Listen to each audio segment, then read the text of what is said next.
we've been programmed with a belief that if you have a good life and you die, you get a chance to go to heaven, which is what? Heaven is anybody's individual thing. I talk to you, you give me your definition of heaven, you listen to my definition, you listen to somebody else. They're all different. We all have creative vision. So heaven is a creative place. And I go, so what's relevant? I go, once I started to understand this stuff, first of all, I never believed in spirituality, but the science revealed using quantum physics and epigenetics that we are a field, an energy field playing through this body. What I learned through this is, first of all, there's no such thing as death of who we are. There's death of the body, but the body is like a virtual reality suit that an energy field that is different for each one of us is operating in this body. My self-receptors on my cells, which distinguish me as being different from you, respond to a different environmental signal than your self-receptor. So each of us is receiving like a broadcast that is running this biology. Consciousness is running the biology. Consciousness isn't physical, it's an energy. And I go, why is it relevant? Because the answer was this. The belief that if you do really well and you persevere, and when you die, you're going to go to this place called heaven. And I go, consider this, that we were born into heaven, that we came here to create. That's what we're doing. We're creating. And I say, when we're creating it right, heaven on earth is here. When we're creating it wrong, struggle is here. And all of a sudden I say, oh my God, don't wait till you die that you're going to go to heaven. This is it. This is where you came to create. What do you want to create? Love? Coronavirus? You can create a damn thing you want. This is creation place. But if you don't know that your creations are being controlled, then we become a victim of a world out of control. And yet we were the creators. We gave in to other people's beliefs. And then we now are creating not with our wishes and desires, we're creating with the program. Where's the program taking us right now? And the answer is fear, shutdown, loss of community, breakdown of the system. I go, we can learn or not. That's it. And this is a learning moment. Take your power back. You are beyond, power-wise, beyond any virus that ever existed. You are very powerful.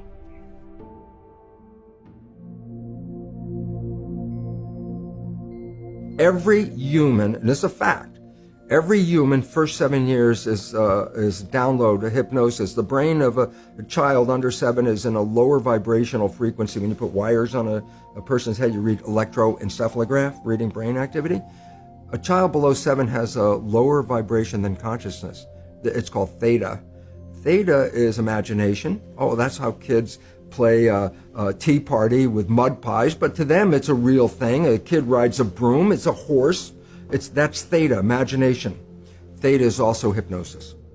And the idea is this: before you can become conscious, if you don't have any programs, what are you going to be conscious of? So nature makes the first 7 years.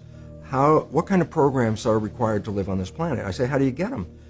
Theta is hypnosis. You just watch. You watch your parents, you watch your siblings, and your community, because you have to learn how many 100,000 rules. Think about it. Community, there are rules. Teach an infant these rules. I say, oh, you don't have to. First 7 years, they observe it and just download it. Look, this is not new. I mean, there's the famous book, Rich Dad, Poor Dad. And basically said you come from a poor family and you could struggle your whole life and try to get rich, but you're not going to make it. And if you come from a rich family, you could be stupid your whole life and make it. Not because it was thinking, but it was unconscious behavior that was downloaded from rich families into kids, which is unconscious. So they're making the right moves unconsciously. If they engage their conscious mind, then they look stupid, but it's unconscious. And that's the same thing with poor people. Poor people have beliefs from the family. Oh, you can't make it, life's a struggle, things are hard, who do you think you are? And if that's the program you get, then 95% of the day you will sabotage yourself. And that's why poor people stay poor and rich people stay rich, because the programming. 95% of our life, this is a fact, comes from those programs in the subconscious. Every day, only about 5% of their life are you using conscious, which is creative.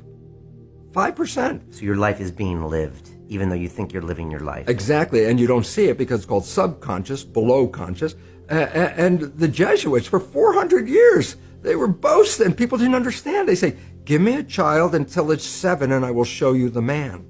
They've been saying that for 400 years because they knew 7 years was the program period. And 95% of your life after that will be whatever that program is.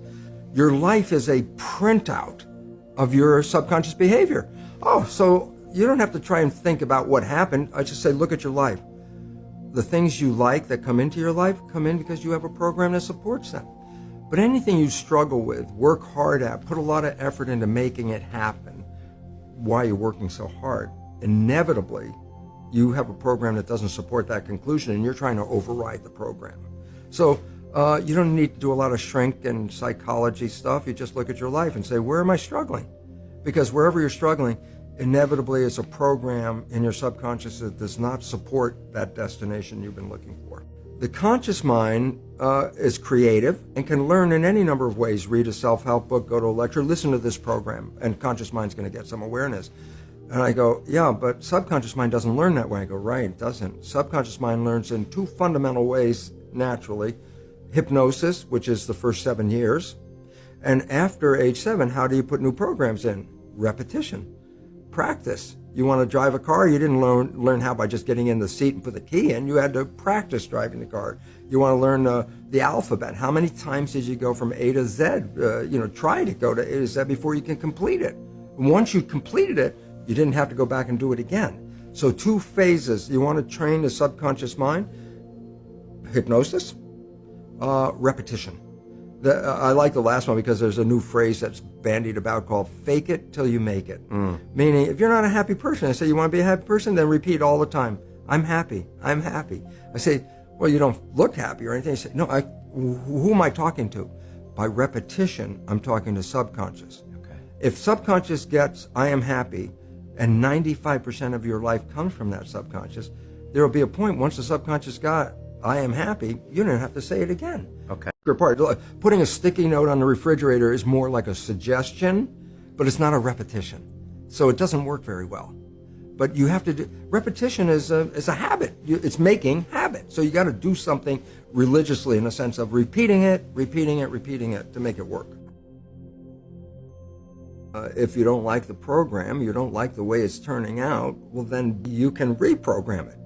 And you could get the things you want. The movie The Matrix is not science fiction. It's a documentary. This is the whole story of The Matrix. Matrix, you've been programmed? Oh, we're going to take a red pill and get out of the program, okay? Falling in love is the equivalent of taking the red pill biologically.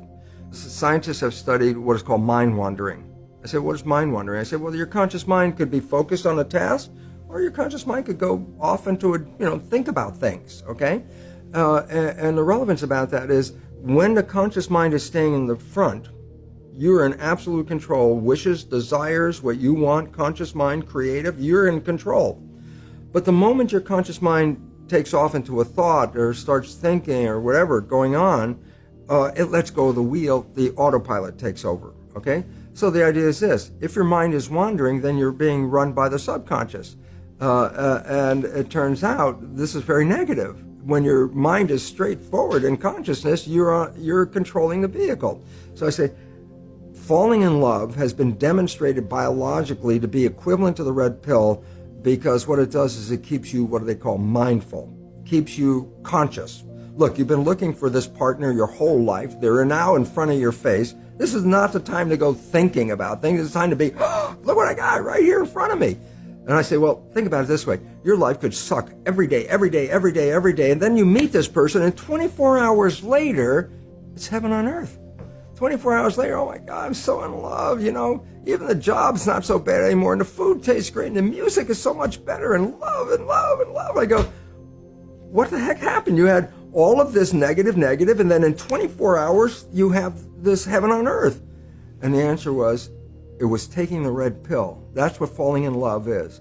At that moment, you stop playing the program. Now you're operating from subconscious mind, which is creative, which by definition is wishes and desires. What the heck do you want from your life? If you answer that question, it's a creative answer, and by definition, it's conscious. So your wishes and desires are in your conscious mind. In a normal person's life, 5% of the day, you're moving toward that. 95% you're playing the program. You fall in love, 100, it was actually 90%, I think is the number, 90% from conscious mind. 90% of the day you are now operating from creative wishes and desires. I go, look, I said your life sucked all the way up, and then 24 hours of operating on wishes and desires and not playing the program turned earth into heaven for you at that moment. And then you go, well, how come the honeymoon doesn't last? And I go, because inevitably you still have to think about things, your job, your chores, your requirements, what you have to do. And at some point, once you start thinking, then the conscious mind is shut off. And guess what shows up? All those behaviors in the subconscious mind that were negative, 70%. And your partner, remember, your partner and you fall in love same time, both of you operating from conscious mind with wishes and desires. And all of a sudden, you start thinking, and then this behavior shows up that was your mother, your father, or whatever thing you learned. And your partner is like, where the hell did that come from? Who are you? Is a response. It's like, where did that come from? We've been in this honeymoon. I've never seen that behavior. If you would have played that behavior on the first date, maybe we wouldn't have a second date, but now it shows up. And I say, why did it show up? Because I stopped being mindful. Okay. So how do you teach people to keep the honeymoon alive? Is to change the subconscious program. and it's simple for reasoning is simple. Conscious mind, wishes and desires. Subconscious mind, program. Well, what if you took the wishes and desires and made those programs? Then guess what? You don't even have to think about it. You will automatically, 95% of the day, be playing behaviors to manifest those wishes and desires. Okay. So reprogramming the subconscious with wishes and desires means you don't even have to think about it. So when you fall in love, the cocktail of chemicals coming out of your brain are things that enhance your vitality, your life, make you healthier, happier, and joy. I go, the same person, if they open their eyes and see something that scares them, none of those love chemicals are going to come out of the brain. At that moment, stress hormones and inflammatory agents are going to be released by the brain. All of a sudden, I say, well, then you change the chemical composition of the culture medium. I go, yeah. Result? The composition of the culture medium controlled the fate of the cells. The composition of your blood controls the fate of your cells. The composition of your blood based on the picture in your mind. Change the picture, you change the chemistry. Almost everybody has the same wishes and desires. To be in love, to be happy, to be healthy, to be peaceful. That's a standard wish and desire of everybody. And if we all lived with those wishes and desires, this planet would change overnight. We would have harmony. We would have peace. We would have nature, community, environment. But until we change those subconscious programs, then we become victims of the program and not creators of our life.